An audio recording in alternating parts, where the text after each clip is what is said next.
without allowing them to empty or clean the buckets, and would strip them naked to embarrass them, simply to name a few of the things. The study was ended after only 6 days, and experimenters had reported that some of the prison guards had developed genuine sadistic tendencies. After only 36 hours, one of the people playing the prisoners had snapped and would scream uncontrollably. The Stanford prison experiment had revealed a lot about authority, and imagine giving that type of authority to someone in an insane asylum. Perhaps the most frightening thing revealed by this study was that you don't have to be predisposed to some mental illness to become a monster.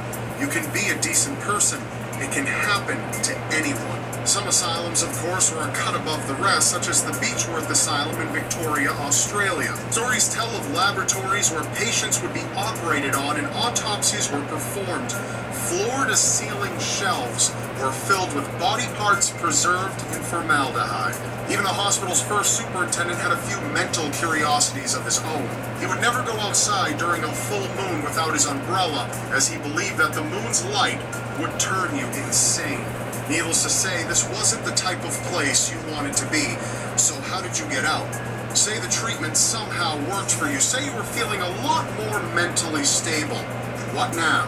You didn't need to only be afraid of how simple it was to get committed to one of these institutions, but also how hard it was to get out of them. In the case of Beechworth, it only took 2 signatures from medical practitioners to be admitted, but to get out, it required 8. Imagine being locked away, where the screaming continued all day and night. You were just unable to sleep, and the staff themselves were mentally unsettled, just like the patients. There are numerous cases of physical abuse, sexual abuse, mysterious deaths, and at times, outright murder. In 1872, Julius Chambers was a reporter for the New York Tribune who, with the help of some colleagues, had himself committed to the notorious Bloomingdale Asylum in New York for 10 days. In his report, he described what he had experienced. Please keep in mind that terms like idiot and imbecile weren't meant insultingly in these days, but were medically professional terms. Among the maniacs, he wrote, 4 days in the excited wards of Bloomingdale, a night of horror among raving patients, sleep disturbed by agonized cries of the dangerous idiots, close cells, uncomfortable beds and chairs, scanty and foul food, filthy baths, and rude and vulgar attendants. No amusements, games, or reading matter, imbecile boys exposed naked to the sun, and venerable blind men beaten by enraged keepers. Julius's expose went on to reveal that patients were often led to suicide within Bloomingdale's walls for the cruelties that went on there.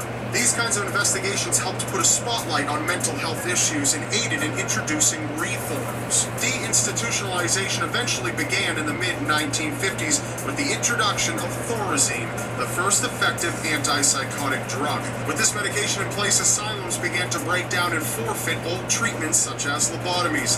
They released patients in huge waves, sometimes leaving them homeless on the streets. And as a result of reforms, it would be less likely to end up committed to one of these institutions as time went on.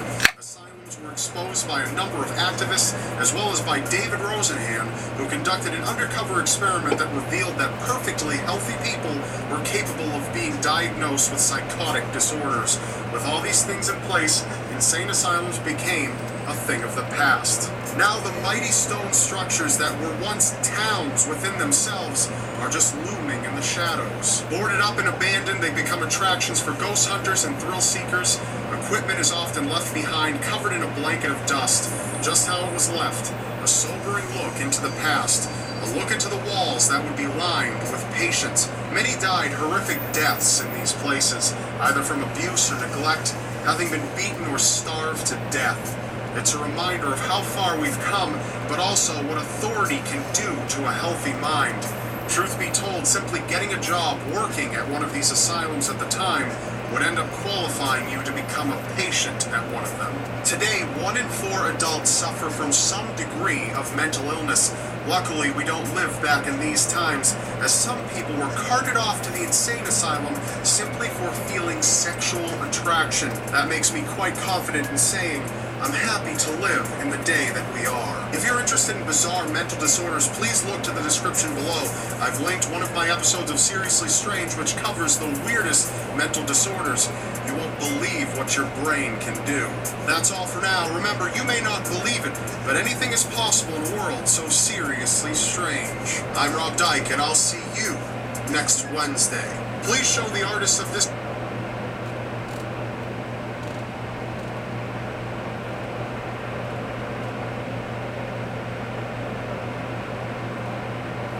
experimentation, an effective way to learn about the world around us and everything in it.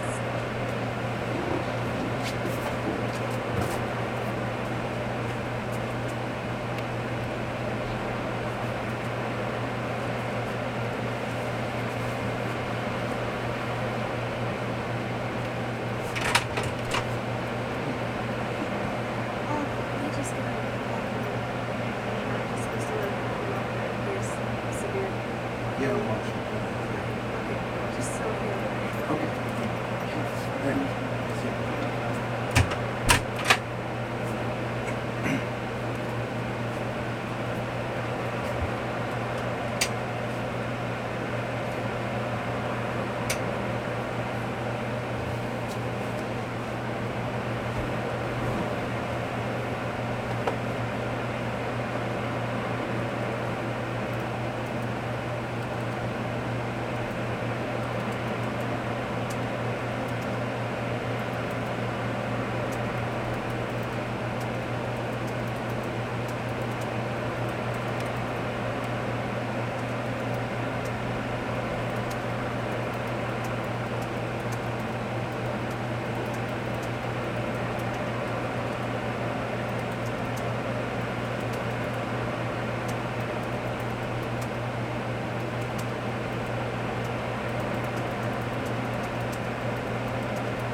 but the thirst for knowledge can become a sinister game when the ends justify the means.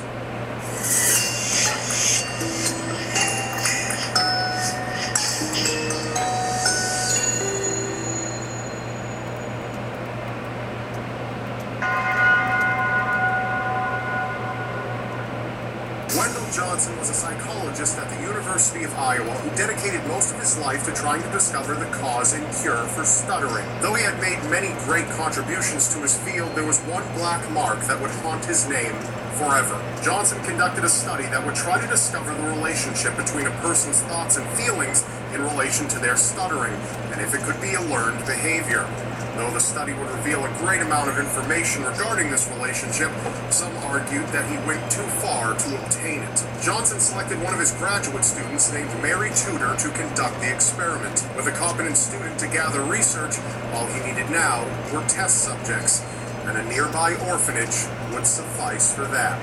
So Mary gathered her supplies and ventured to the orphanage on January 17, 1939. That day, the experiment that would come to be known as the Monster Study began. Mary had gathered the students into two different groups, ones who were known stutterers and the others who were not stutterers and could speak quite well. The group of children that stuttered received positive attention and were told that their stuttering was just a phase and that they'd get through it and not to listen to anybody who might have criticized them. The group of well-spoken children received negative attention. They were lied to and told that they showed traits of a child that could become a stutterer. They were told that they must not stutter at any cost. They must not stutter. The children, so afraid that they might stutter or even slip up on a word, began to mentally shut down. Their grades dropped off. They would develop nervous habits like snapping their fingers if they felt they might have trouble with a word. Some even refused to speak at all, fearing that they would become a stutterer if they tried. The children disconnected from their best friends, hardly speaking to them anymore. One child even ran away. Mary Tudor had felt remorse for what she had done. She went back to the orphanage 3 times after the experiment had ended. She told the once well-spoken children that they weren't ever meant to stutter, and that they could speak freely, but the damage had already been done. In a letter to Wendell Johnson, she wrote, "I believe that in time they will recover, but we certainly made a definite impression on them."